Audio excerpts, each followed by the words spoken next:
गंगा तरंग रमणीय जटा कलापम। गंगा तरंग रमणीय जटा कलापम। गौरी निरंतर विभूषित वाम भागम। नमस्कार मित्रों, मैं मृदुल आज फिर आपके बीच में हूँ। अविरल धारा हिंदी चैनल में आज आपका स्वागत है। आइए आज पर्यायवाची शब्दों की उन्हीं श्रृंखला में बात करते हैं माँ गंगा की। गंगा तरंग रमणीय जटा कलापम। भगवान शिव की जटाओं में गंगा जी की जो तरंगे हैं, कितने रमणीयता के साथ वो आनंदित होती हैं, कलाप करती हैं। और ऐसी माँ गंगा हम सब के लिए कल्याणकारी हो। तो आइए पर्यायवाची शब्दों को देखते हैं। देव नदी, गंगा का पर्यायवाची है देव नदी। चूंकि देवताओं की नदी है तो इसलिए इनको देव नदी कहा गया। सुर सरी, सुर कहते हैं देवताओं को, सरी का अर्थ सरिता से है, नदी से, तो इसलिए सुर सरी, सुर सरिता वही, सरी का दूसरा रूप सरिता, तो सुर सरिता देवताओं की नदी देवापगा कहा गया। देवताओं के यानी कि भगवान विष्णु के पैरों से निकलने के कारण देवापगा कहा गया। देवपगा, देवता के पग से निकलने के कारण ये माना जाता है कि भगवान शंकर ने एक बार नृत्य किया और साम गान किया, साम वेदों का उच्चारण किया, तो उससे भगवान विष्णु प्रसन्न हुए और उनके पैरों से माँ गंगा निकली, तो इसलिए इनको देवापगा कहा जाता है। विष्णुपदी ये बहुत महत्वपूर्ण है, कई बार कॉम्पिटिटिव एग्जाम्स में आ चुका है। विष्णुपदी इसलिए कहा गया कि भगवान विष्णु के पैरों से निकली हैं, इसलिए इनको विष्णुपदी कहा जाता है। भागीरथी, आप सब जानते हैं कि भगीरथ के अथक प्रयास के बाद माँ गंगा स्वर्ग से धरती पर आई थी। भगीरथ के कारण ही इनको भागीरथी कहा जाता है। भगीरथ ने ही इन्हें पृथ्वी पर अवतरित किया था, इसलिए इनको भागीरथी कहा जाता है। नदीश्वरी, क्योंकि नदीश्वरी नदियों में ईश्वरी, नदियों में श्रेष्ठ हैं, इसलिए इनको नदीश्वरी कहा जाता है।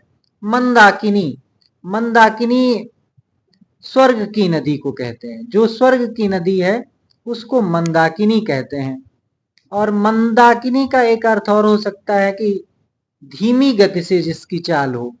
तो गंगा जी अपने पूर्ण प्रभाव में आने से पहले धीमी गति से चलती हैं, तो इसलिए मंदाकिनी कहा गया। ध्रुव नंदा, ध्रुव जो एक सत्य हो, तो ऐसी नदी जो ध्रुव हो, जो निश्चित हो, जो अटल हो, जो सत्य हो, उनको ध्रुव नंदा। निकिता, निकिता विजय को कहते हैं, विजयी। तो जो विजयी हों, जो श्रेष्ठ हों, उनको निकिता कहा गया। सप्तेश्वरी, सप्तेश्वरी कदाचित उत्तराखंड में सप्तेश्वरी परिक्रमा कराई जाती है, तो 7 ईश्वर से जुड़ी होने के कारण या 7 ईश्वर की परिक्रमा करने के कारण इनको सप्तेश्वरी कहा जाता है। अमर तरंगिनी, क्योंकि अमर माना जाता है, गंगा नदी का स्थान सर्वोपरि है सभी नदियों में और देव नदी के रूप में जाना जाता है, तो इसीलिए इनको अमर नदी भी कहा गया, अमर तरंगिनी कहा गया।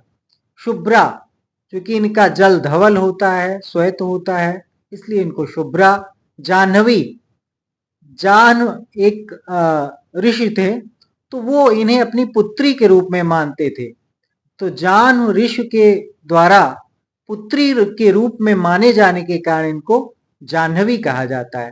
त्रिपथगा, कहा जाता है कि वामन अवतार में भगवान वामन ने अपने पैरों से जो है पृथ्वी लोक को, आकाश लोक को और पाताल लोक को, तीनों को नापा था। और फिर जब वो आकाश लोक को नाप रहे थे तो उनका पैर आकाश में टकरा जाने के कारण एक नदी की धारा निकली और वो तीनों जगहों पर चली गई, यानी कि आकाश में, पृथ्वी में और पाताल यानी कि पृथ्वी के नीचे, तो इसलिए त्रिपथगा कहा गया। 3 पथ से जो जाती है नदी गामिनी, त्रिपथ गामिनी, तो त्रिपथगा कहा गया। यानी 3 जगहों पर जो जा रही नदी, चाहे वो स्वर्ग लोक हो, चाहे पृथ्वी लोक हो और चाहे पाताल लोक, तो इसलिए इनको त्रिपथगा कहा गया। इस प्रकार से गंगा नदी का ये पर्यायवाची है। इसके अतिरिक्त भी कुछ पर्यायवाची हो सकते हैं जो कि इससे मिलते जुलते ही होंगे। तो अगर आप ध्यान देते हैं, विशेषकर विष्णुपदी, मंदाकिनी, जाह्नवी, त्रिपथगा, तो ये शब्द बहुत महत्वपूर्ण है। अर्थ सहित समझाने का बस इतना सा तात्पर्य है कि ये आपके मन मस्तिष्क में गहरे बैठ जाए और फिर आप गलती ना करें कि मंदाकिनी का क्या अर्थ है, स्वर्ग की नदी है। त्रिपथगा का क्या अर्थ है, जो 3 रास्तों से जाती हो। विष्णुपदी, भगवान विष्णु के पैरों से निकलना।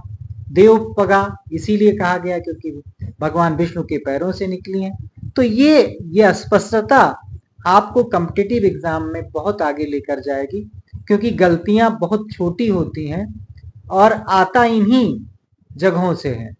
ऐसा नहीं है कि बहुत बाहर से कुछ आता है, लेकिन अचानक से अगर पूछ लिया गया कि त्रिपथगा किस नदी का पर्याय है, तो ये कठिन हो जाता है।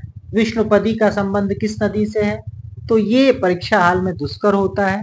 इसी दुष्करता को निवारित करने के लिए मैं आपके बीच में हूं। तो धन्यवाद मित्रों, नमस्कार, शुभ रात्रि।